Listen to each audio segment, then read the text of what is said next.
پھنسے لوگوں کو تلاش کرنے والی ڈیوائس کیسے زندہ لوگوں کو تلاش کرتی ہے، ڈیوائس کیسے کام کرتی ہے۔ ترکیہ میں دنیا بھر کی ٹیموں کے ساتھ پاکستان کی ریسکیو ٹیم بھی زندگیاں بچانے کی کوشش میں مصروف عمل ہے۔ پاکستانی ٹیم کی خاتون رکن دیبا شہناز نے ایادمان کے علاقے میں ایک پرخطر آپریشن کے بعد 50 سالہ خاتون کو بحفاظت ملبے سے نکال لیا۔ ایسے ہی متعدد خطرناک آپریشن پر پاکستانی ٹیم کو دنیا بھر میں سراہا جا رہا ہے۔ ترکیہ میں پاکستانی ریسکیو ٹیم کے سربراہ ڈاکٹر رضوان نصیر نے غیر ملکی میڈیا سے گفتگو کرتے ہوئے بتایا کہ ہم زلزلے کے دوسرے روز ہی یہاں پہنچ چکے تھے اور اسی شام ریسکیو آپریشن شروع کر دیا تھا۔ ڈاکٹر رضوان نصیر نے بتایا کہ ان کے پاس لائیو ٹریکنگ ڈیوائس موجود ہے جس کی مدد سے وہ ملبے تلے زندہ افراد کی تلاش کر رہے ہیں۔ اب تک ہم مختلف مقامات سے 6 افراد کو زندہ نکال چکے ہیں۔ انہوں نے افسوس کا اظہار کرتے ہوئے بتایا کہ جہاں وہ موجود ہیں وہاں تمام عمارتیں گر چکی ہیں۔ جیسا کہ ڈاکٹر رضوان نصیر نے بتایا کہ ان کے پاس لائیو ٹریکنگ ڈیوائس ہے تو ہم آپ کو یہ بتانا چاہتے ہیں کہ یہ ڈیوائس کیسے کام کرتی ہے۔ لائف لوکیٹر TRX بنانے والی GSSI کے آفیشیل پیج پر اس کی تفصیلات بیان کی گئی ہیں۔ کمپنی کا دعویٰ ہے کہ یہ ڈیوائس کسی بھی آفت کے نتیجے میں پھنسے ہوئے زندہ انسانوں کو تلاش کرنے میں مدد کرتی ہے۔ جب زلزلے، سیلاب، دھماکوں یا اسی طرح کے واقعات کے نتیجے میں متاثرین ملبے کے ڈھیروں میں پھنس جاتے ہیں تو یہ life locator ultra wide band technology کا استعمال کرتے ہوئے زندگی کی علامات کا پتہ لگانے کے لیے استعمال کرتا ہے۔ کمپنی کے مطابق لائف لوکیٹر TRX ایک قابل اعتماد غیر انسانی غیر کینائن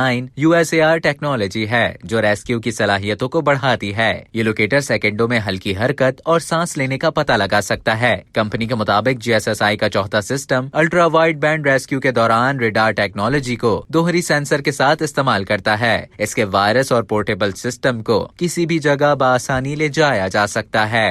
اب تک کے لیے اتنا ہی۔ مزید اسی طرح کی معلومات حاصل کرنے کے لیے ڈیلی جنگ کے YouTube چینل کو سبسکرائب کریں اور فیس بک کے پیج کو لائک کرنا نہ بھولیں۔